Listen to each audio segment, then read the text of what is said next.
Hello students, welcome to my channel. This video is based on principles of management. Yes, principles of management are the basic guidelines that help any organization to work in a smooth manner.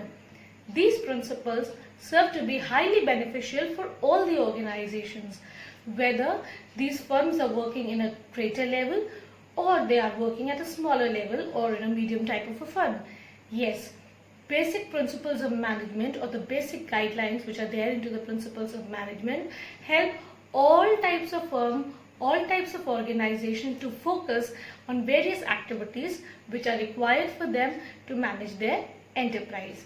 Yes, now we further move on to the basic types of principles laid down by Henry Fayol.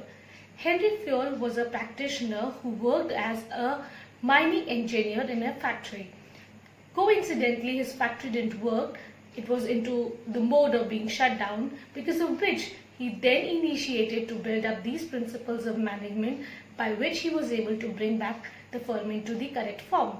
Yes, these principles when helped him, he got an inspiration of developing these principles as a guiding source for all the other people, all the other organizations who could benefit out of it. Yes, in current situation also, there are many firms, whether these are big firms like Reliance or Tata or any sorts of firm, or there is an ordinary firm which may be running across you or nearby factories or nearby firms or organizations which are working across you. All these firms require certain guiding principles. For example, principle of remuneration, principle of division of work are all an example which you can see. Like, if you don't get paid, you don't feel like working. Principle of remuneration applies here. If you don't divide the work is overburdened and the people will not work properly. Again, division of work principle applies. Whenever you find people working in your organization, you often try to divide the burden among various number of people so that the people are not overburdened and your work is done efficiently and effectively. So, let us now begin with the various principles of management.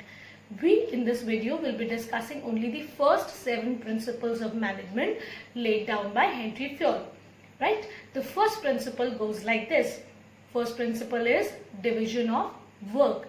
The term division of work means dividing the work. Dividing the work between whom? Dividing the work between the workers. Yes, the workers, the employees, the foremen, the supervisors, all these people who are working in the organization are the part of the firm. Therefore, it is the responsibility of the manager that the work is divided among people as per their abilities, as per their qualification, as per their skills. If we do not divide the work among people, if we do not divide the people's work properly, what will happen is the firms will be burdened with a lot of activities, will be burdened with a lot of people who would be complaining about the work which they've been given to or assigned to. Therefore, this principle says that the work should be divided as per the ability of the individual. The work should be divided so that the people are specialized.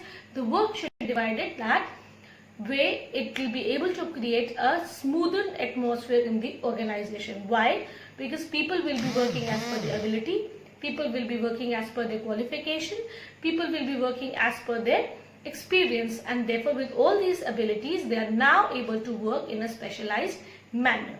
Yes, now we are coming to a very good conclusion that this principle, that is division of work, is very important for all types of organization, because if a firm adapts this, like if any firm is working and if it is dividing the work into number of employees, the work will be easy, smooth, effective, and at the same time specialized. Yes, the key to this principle is specialization.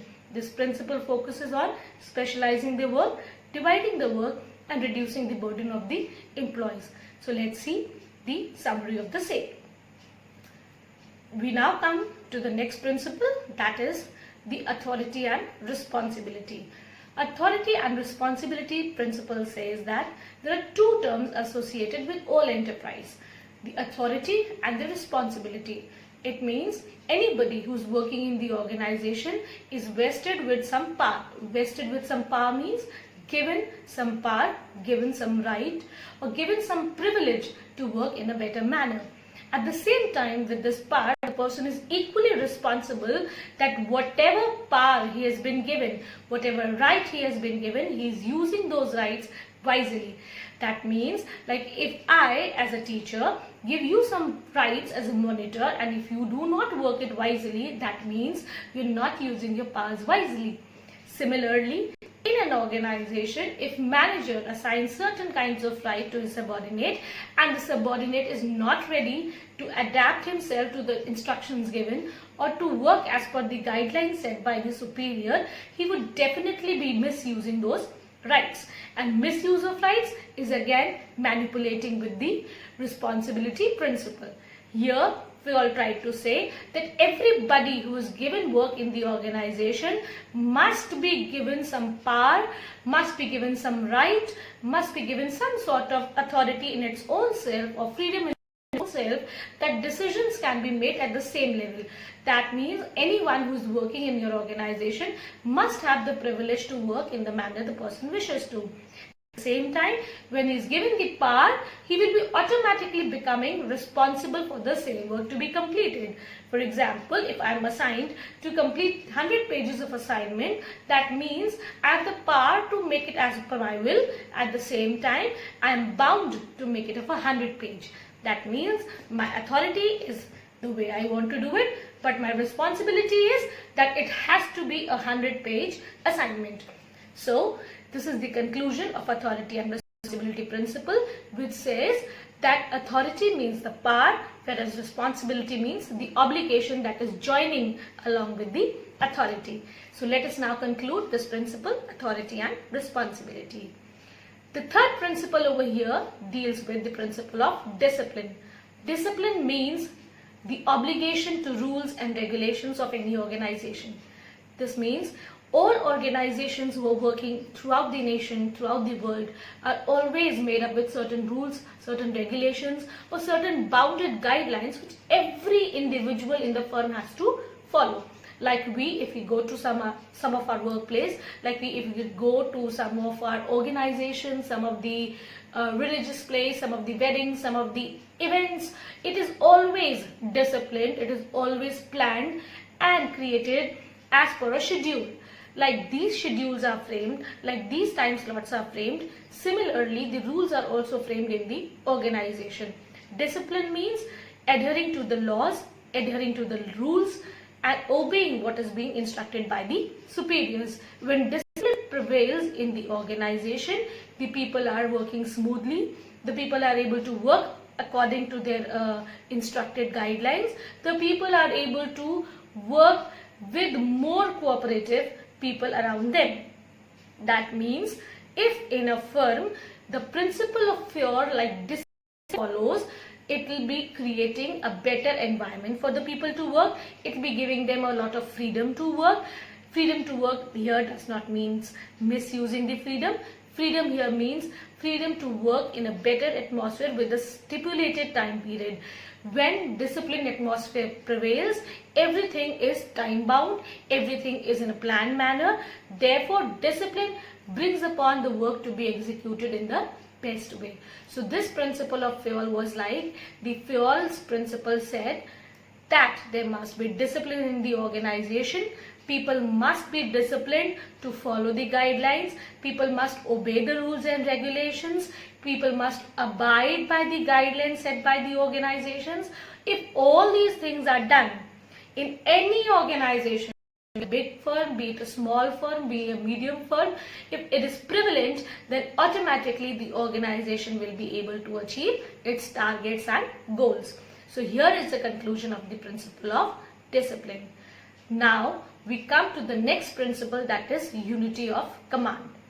Unity of command. Unity means a unified direction. Command means order.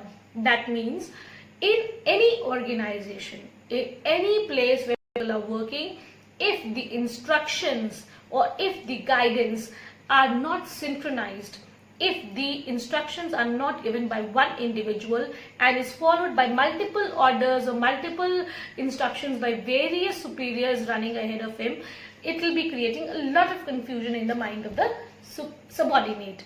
subordinates must be guided by one individual superior only.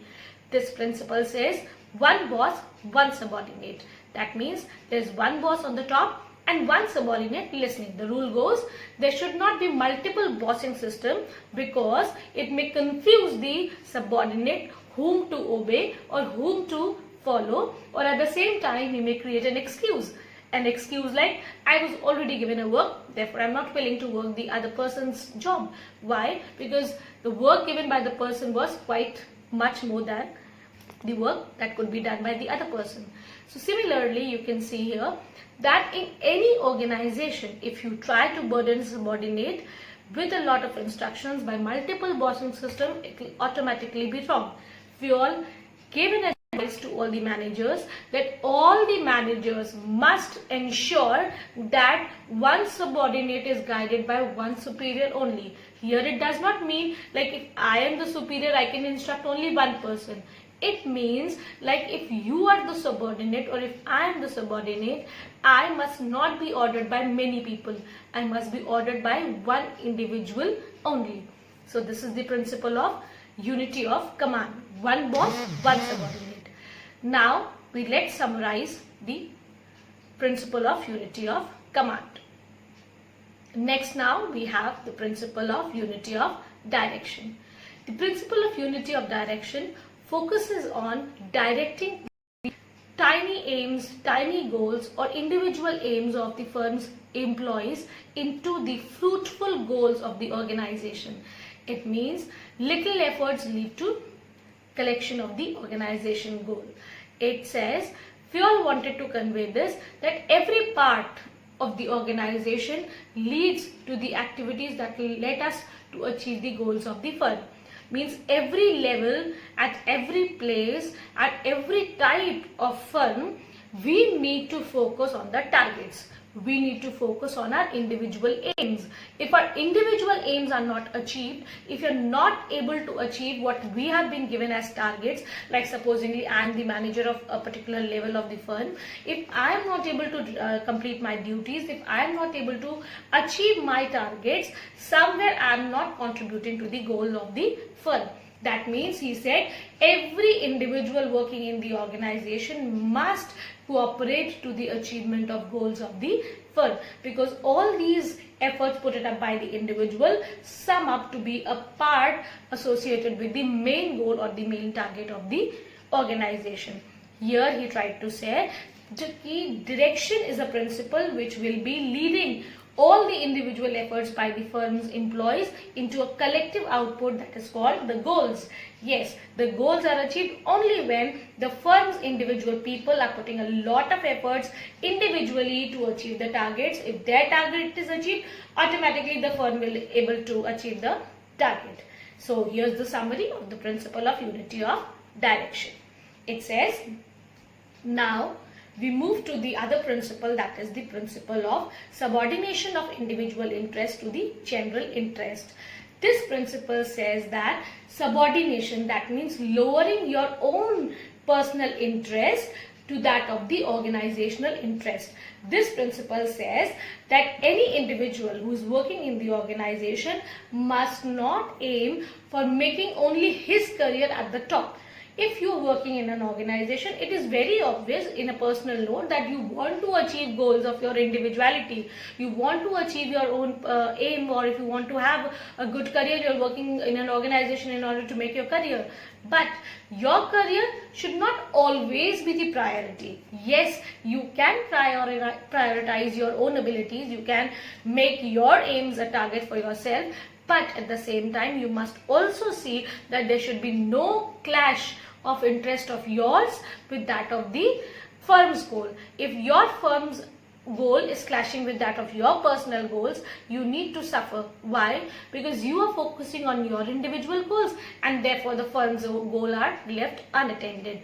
Therefore, we all instructed that all the individuals who are working in the organization or all the employees who are associated with the firm must keep their individual interest a bit below than that of the organization. Because if organizational goals are achieved, you are automatically going to rise up. But if you are making yourself rise and the firm is going down, then automatically you will not be able to succeed. So this was the principle of subordination of individual interest, where Froel said that one must suppress its individual goal so that the firm is able to gain out of the efforts put in up by collective employees altogether, and they are then gaining after the firm's achievement. Right? So here is a summary of the principle of subordination of individual interest to the general interest.